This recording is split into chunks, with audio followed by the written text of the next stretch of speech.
নমস্কার বন্ধুরা, আমি সুস্মিতা কুকিং ডায়েরিতে আপনাদেরকে স্বাগত জানাই। আজ আমি আপনাদের সাথে শেয়ার করব ফুলকপি আর ডিম দিয়ে নতুন ধরনের আর নতুন স্বাদের একটি রেসিপি তৈরি করে দেখাবো। বন্ধুরা, এটা এতটাই দুর্দান্ত স্বাদের খেতে হয় যে একবার বানিয়ে খাওয়ার পর বারবার বানাতে ইচ্ছে করবে। আশা করব যে আজকের রেসিপিটাও আপনাদের কাছে খুবই ভালো লাগবে। তাহলে আর দেরি না করে রেসিপিটি শুরু করা যাক। আর আপনারা যদি আমার চ্যানেলে নতুন এসে থাকেন তাহলে আমার চ্যানেলটি সাবস্ক্রাইব করে দেবেন এরকম আরও নিত্য নতুন রেসিপি পাওয়ার জন্য। এই রেসিপিটা তৈরি করার জন্য প্রথমে এখানে আমি একটা বড় সাইজের ফুলকপি নিয়ে নিয়েছি। ফুলকপিটাকে খুব ভালোভাবে ধুয়ে আমি এগুলোকে কেটে নিচ্ছি। এই ফুলকপিটা আমার সবটা দরকার হবে না, যতটুকু দরকার ততটুকুই আমি কেটে নেব। এরপর ফুলকপিটাকে একটা গ্রেটারের সাহায্যে খুব ভালোভাবে গ্রেট করে নিতে হবে। ফুলকপিটাকে আমার খুব ভালোভাবে গ্রেট করা হয়ে গেছে। এরপর ফুলকপির মধ্যে কিন্তু অনেকটা জল বেরিয়ে এসেছে। এরপর হাত দিয়ে ফুলকপিটার এক্সট্রা জলটাকে নিংড়ে আমি একটা পাত্রের মধ্যে রেখে দিচ্ছি। এরকম করে যদি জলটাকে বের করে দেওয়া হয় তাহলে পরে যখন ফুলকপির মধ্যে লবণ দেব তখন আর জল বের হবে না, সেজন্য জলটাকে আমি খুব ভালোভাবে নিংড়ে নিচ্ছি। ফুলকপিটা থেকে অনেকটাই জল বেরিয়ে এসেছে, এই জলটা আর কোনো কাজে লাগবে না। এরপর ফুলকপির মধ্যে আমি দিয়ে দিচ্ছি একটা ডিম। বন্ধুরা, আমি এখানে একটা ডিম নিয়েছি, তবে আপনারা এখানে ডিমের পরিমাণটা বাড়িয়েও নিতে পারেন।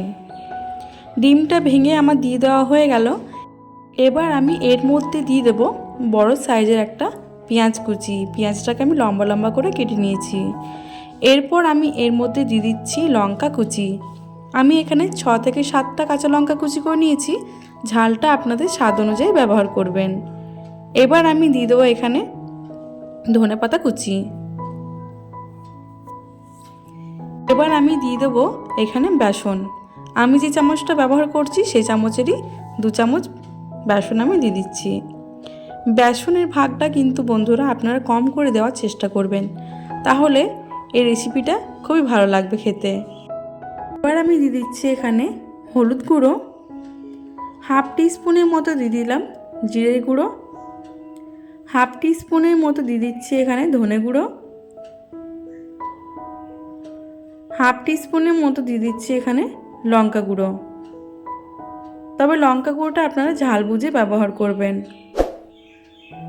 এবার আমি হাফ টিস্পুনের মতো দিয়ে দেবো গোটা জিরে। সব শেষে আমি দিয়ে দিচ্ছি এখানে লবণ। লবণটা স্বাদ অনুযায়ী ব্যবহার করবেন।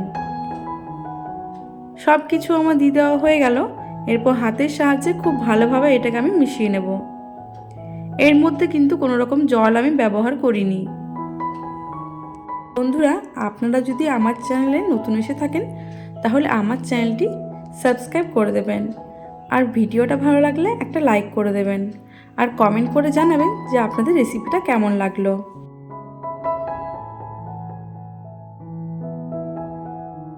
বন্ধুরা, এটা কিন্তু আমার খুব ভালোভাবে মিশিয়ে নেওয়া হয়ে গেছে। এবার দেখুন, আমি গ্যাসের ওপরে একটা ফ্রাই প্যান চাপিয়ে দিয়েছি। এবার আমি এখানে 2 টেবিল স্পুনের মতো রিফাইন অয়েল দিয়ে দেব।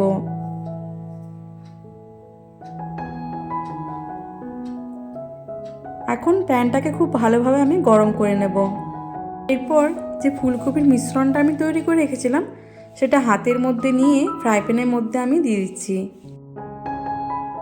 একটুখানি হাতে করে আমি সমান করে দিচ্ছি। আর সব মিশ্রণটা কিন্তু আমি একবারেই দেব না।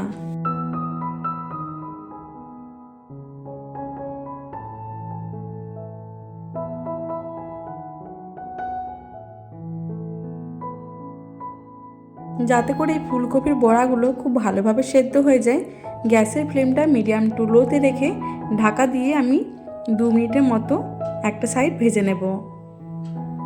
একটা সাইড আমার খুব ভালোভাবে সেদ্ধও হয়ে গেছে আর ভাজাও হয়ে গেছে। আর একটা সাইড আমি এভাবে উল্টে দিচ্ছি।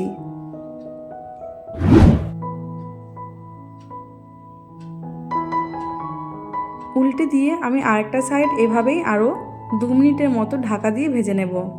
তাতে করে ফুলকপিটা কিন্তু খুব ভালোভাবে ভেতর থেকে সেদ্ধ হয়ে যাবে।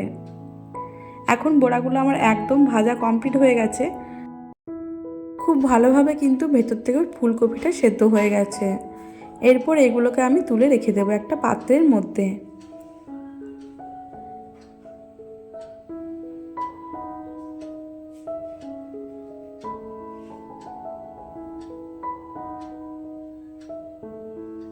আরও কিছুটা মিশ্রণ আমার ছিল, সেগুলো আমি এই একই রকমভাবেই ভেজে নেব। আরও কিছুটা তেল আমি ফ্রাই প্যানের মধ্যে দিয়ে দিচ্ছি। হাতের সাহায্যে খুব ভালোভাবে প্রথমে গোল গোল করে ফ্রাই প্যানের মধ্যে একটুখানি ছড়িয়ে দিচ্ছি। এই স্টেপটা যদি ফলো করে আপনারা এগুলো তৈরি করেন তাহলে কিন্তু একদম পারফেক্টভাবে এগুলো তৈরি হবে।